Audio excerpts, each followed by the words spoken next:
Yang pertama, bagai au dengan tebing. Maksudnya saling menolong.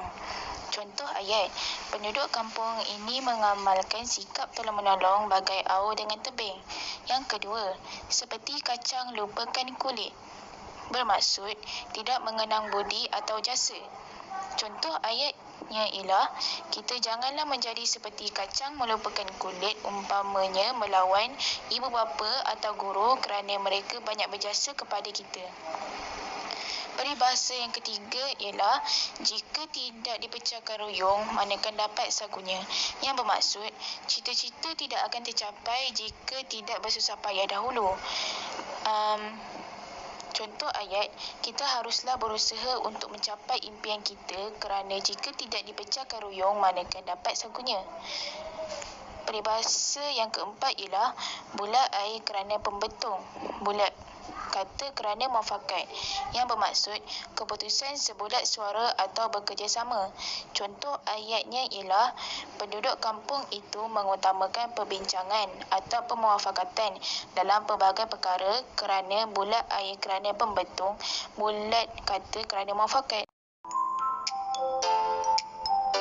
Yang pertama, cari-cari bulu ayam akhirnya bercantum jua. Maksudnya, perselisihan faham sesama keluarga itu akhirnya akan berbaik semula. Contoh ayat, setelah 2 hari Anita tidak bertegur sapa dengan abangnya kerana perselisihan faham, akhirnya mereka berbaik semula. Bak kata peribahasa lama, cari-cari bulu ayam akhirnya bercantum jua. Peribahasa yang kedua, lempar batu sembunyi tangan. Maksudnya, berbuat jahat kepada orang lalu pura-pura tidak tahu.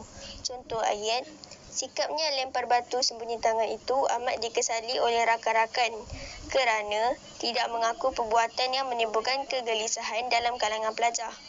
Peribahasa yang ketiga, seperti lintah mengisap darah. Maksudnya, mengenakan bunga yang terlalu mahal pada wang hutang. Contoh ayat, orang kampung sudah tidak sanggup berhutang dengan pekedai itu kerana ia seperti lintah mengisap darah. Yang keempat, seperti kera kena belacan. Maksudnya, tidak tenang atau selalu gelisah.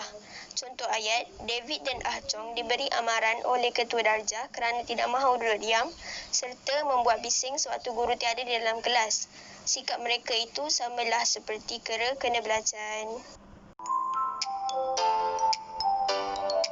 1. Yang bulat tidak datang bergolek, yang pipih tidak datang melayang. Maksudnya, sesuatu yang dihajatkan mestilah diikuti dengan usaha kerana kejayaan tidak hadir dengan sendirinya. Contoh ayat, produk pertanian mampu menjadi perniagaan yang menguntungkan sekiranya para petani gigih berusaha. Yang bulat tidak bergolek, tidak datang bergolek, yang pipih tidak datang melayang. Kedua, dayang sudah di tangan, sampan sudah di air. Maksudnya, menerima tawaran yang tak disangka-sangka.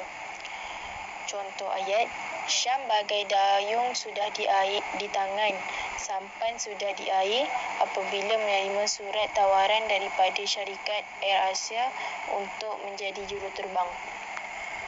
Ketiga, enggang sama enggang, pipit sama pipit, baru boleh terbang. Maksud, berhubungan yang sama taraf. Contoh ayat, hubungan Daulah dengan Tengku Suraya dihalang disebabkan perbezaan taraf kerana enggang sama enggang, pipit sama pipit, baru boleh terbang. Peribahasa yang keempat, umpama minyak setitik di laut sekalipun timbul jua. Maksudnya, orang yang baik biar di mana-mana sekalipun akan dimuliakan juga. Contoh ayat, sikap Azman yang pemurah membuatkan ramai orang memuliakannya. Umpama minyak setitik di laut sekalipun timbul jua.